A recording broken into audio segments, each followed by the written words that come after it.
அஸ்ஸலாமு அலைக்கும் வரஹ்மத்துல்லாஹி வபரகாத்துஹு. நஹ்மதுஹு வ நுஸல்லி அலா ரசூலிஹி சய்யிதினா முஹம்மத் வ அலா ஆலிஹி வ அஸ்ஹாபிஹி அஜ்மஈன். அம்மா பஅத். அருமையான ஜெம் டிவி நேயர் பெருமக்களே, உங்கள் மீதும் உலக மக்களாகிய நம் யாவர் மீதும் எல்லாம் வல்ல இறைவனின் அன்பும் அருளும் உண்டாகட்டுமாக.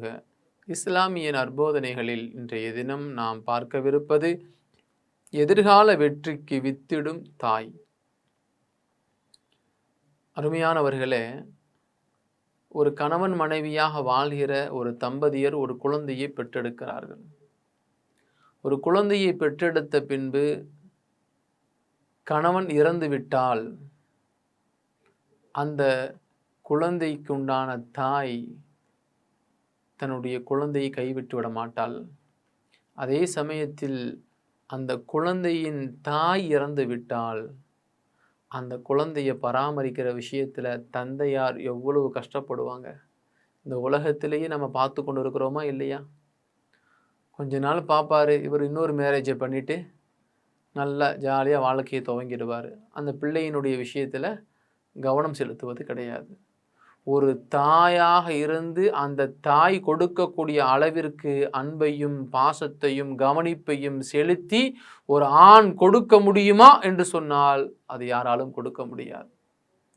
அதே சமயத்தில் ஒரு பெண்மணி தாய்மை அடைந்து கணவன் விட்டு போய்விட்டாலோ அல்லது கணவன் இறந்து விட்டாலோ ஒரு பெண்மணி இரண்டாவது திருமணம் செய்து கொண்டால் கூட தான் பெற்றெடுத்த அந்த பிள்ளையின் மீது காட்டக்கூடிய அன்பையும் பரிவையும் எக்காலமும் குறைத்து விட மாட்டாள்.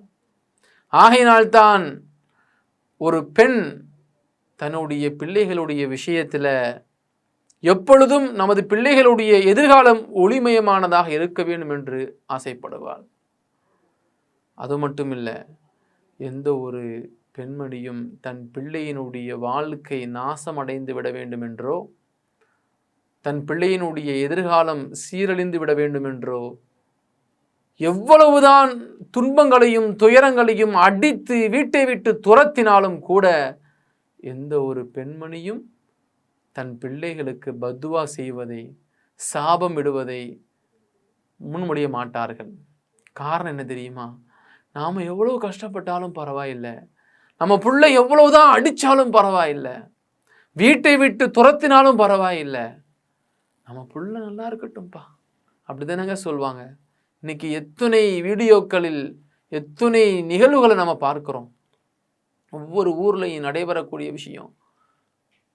தன்னுடைய தாயார் பாரமாக இருக்கிறார் என்று தாயாரை முதியோர் இல்லங்களில் விடுவதையோ அல்லது பிச்சைக்காரர்களாக நடு ரோட்டில் விடுவதையோ, பசியுடனும் பட்டினியுடனும் நமது தாய்மார்கள் சிரமப்படுவதை சில குழந்தைகள் தாயினுடைய அந்த அன்பை புரிந்து கொள்ளாமல், தாயினுடைய தியாகத்தை உணர்ந்து கொள்ளாமல் சில ஆண்களோ பெண்களோ அவர்களிடம் இருக்கக்கூடிய சொத்துக்களை எல்லாம் பறிமுதல் செய்துவிட்டு அனாதையாக்குகிறார்களே.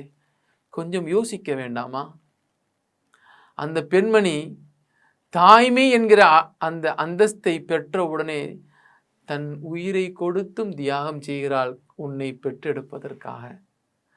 உதாரணமாக சொல்லணும்னு சொன்னால் நமக்கெல்லாம் ஒரு தெரிந்த ஒரு வரலாறு தானுங்க. ஆயிஷா ரதியல்லாஹு அன்ஹா அன்னவங்க வீட்டில் இருக்கிறாங்க. அப்படி வீட்டில் இருக்கிற பொழுது ஒரு பெண்மணி 2 கை குழந்தைங்களை அழைச்சிட்டு அப்படியே வர்றாங்க. நபி ஸல்லல்லாஹு அலைஹி வஸல்லம் அவங்களுடைய வீட்டுக்கு வந்து கதவை தட்டுறாங்க. சாப்பிட்டு ரொம்ப நாள் ஆச்சுங்க, பசிக்குது, என்னுடைய குழந்தைங்க சாப்பிடலை, என்னுடைய 2 குழந்தைகளும் பசியோட இருக்கிறாங்க, ஏதாவது சாப்பிட கொடுங்களேன் என்று நபி அவர்களுடைய மனைவியான ஆயிஷா ரதியல்லாஹு அன்ஹா அவங்களிடத்துல கேட்க, ஆயிஷா ரதியல்லாஹு அன்ஹா அவங்களுடைய வீட்டில் இருந்ததே 3 பேரிச்சம்பழம் தான் இருந்துச்சு. அந்த 3 பேரிச்சம்பழத்தையும் எடுத்து கையில் கொடுத்துட்டாங்க. வேற எந்த உணவுப் பொருளும் கிடையாது. மதிய வேளை நபி அவர்கள் சாப்பாட்டுக்காக வேண்டி வீட்டுக்கு வருவாங்க. அந்த நேரம் வந்தால் அந்த 3 பேரிச்சம்பழத்தை அவங்களுக்கு கொடுக்கலாம் அப்படின்ட்டு ஆயிஷா ரதியல்லாஹு அவங்க நினைத்துட்டாங்க. நபி அவர்கள் வருவதற்கு முன்பாக இந்த பெண்மணி 2 கை குழந்தைகளோடு வந்து சாப்பிட ஏதாவது கொடுங்களேன்னு கேட்ட உடனே அந்த தாயார் இடத்துல கொடுக்கப்பட்ட அந்த 3 பேரிச்சம்பழத்தில் 2 பேரிச்சம்பழத்தை 2 குழந்தைகளுக்கும் பிரித்து கொடுத்துட்றாங்க. ஒரு பேரிச்சம்பழத்தை நம்ம சாப்பிட்டு தண்ணி குடிச்சிக்கிறலான்னு சொல்லிட்டு அந்த 2 குழந்தைகளும் அந்த கொடுக்கப்பட்ட 2 பேரிச்சம்பழத்தையும் விறுவிறுன்னு சாப்பிட்டு முடிச்சிட்டாங்க. சாப்பிட்டு முடிச்ச உடனே அம்மா கையில் இருக்கிறது ஒரே ஒரு பேரிச்சம்பழம் தான். அம்மா அந்த பேரிச்சம்பழத்தையும் தாங்களேன் அப்படின்னு கேட்ட உடனே பசியோடு இருக்கக்கூடிய அந்த தாய் தன் குழந்தைகளுடைய ஏக்கத்தை, தன் குழந்தைகளுடைய பசியை பார்த்த அந்த தாய், தான் சாப்பிட்டாலும் பரவாயில்லை, சாப்பிடாவிட்டாலும் பரவாயில்லை, நம்ம குழந்தைங்க கஷ்டப்பட்டுறக்கூடாதுன்னு சொல்லி கையில் இருக்கக்கூடிய அந்த ஒரு பேரிச்சம்பழத்தை 2ஆ பிச்சு அந்த குழந்தைங்களுடைய கையில் கொடுத்தாங்க. இது வல்லவா தியாகம்?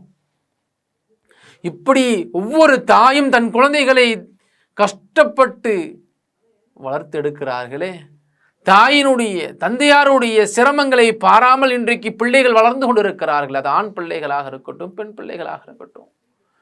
தன் தாய் தந்தையருடைய நிலைமைகளை புரிந்து கொள்ளாமல் ஆடம்பர வாழ்க்கை, இந்த உலகத்தில் ஜாலியாக என்ஜாய் பண்ணணும் அப்படிங்கிற நிலையில் நிறைய பிள்ளைங்க இன்னைக்கு வழிகட்டு போய் கொண்டு இருக்கிறாங்க. வளர்ந்து வந்த உடனே தாய் தந்தையரை தூக்கி எறிஞ்சிடுறாங்க. அருமையானவர்களை அப்படி இருந்து விடக்கூடாது. உன்னுடைய மிகப்பெரிய வெற்றிக்கு பாதையாக நமக்கு தோள் கொடுப்பது தாய் தந்தையாக இருக்கிறாங்க. அவங்களுக்கு செய்ய வேண்டிய கண்ணியத்தை நம்ம செய்யணும். இல்லை என்றால் நாம் தான் மிகப்பெரிய ஒரு பாவியாகிவிடுவோம். அல்லாஹ் பெற்றெடுத்த தாய் தந்தையரை கண்ணியப்படுத்தி அவர்களுக்கு உண்டான உதவிகளை செய்கிற நற்பிள்ளைகளாக நம் யாவரையும் அல்லாஹ் அமைத்து தருவானாக. அஸ்ஸலாமு அலைக்கும் வரஹ்மத்துல்லாஹி வபரகாத்துஹு. இன்ஷா அல்லாஹ் மீண்டும் நாளை சந்திப்போம்.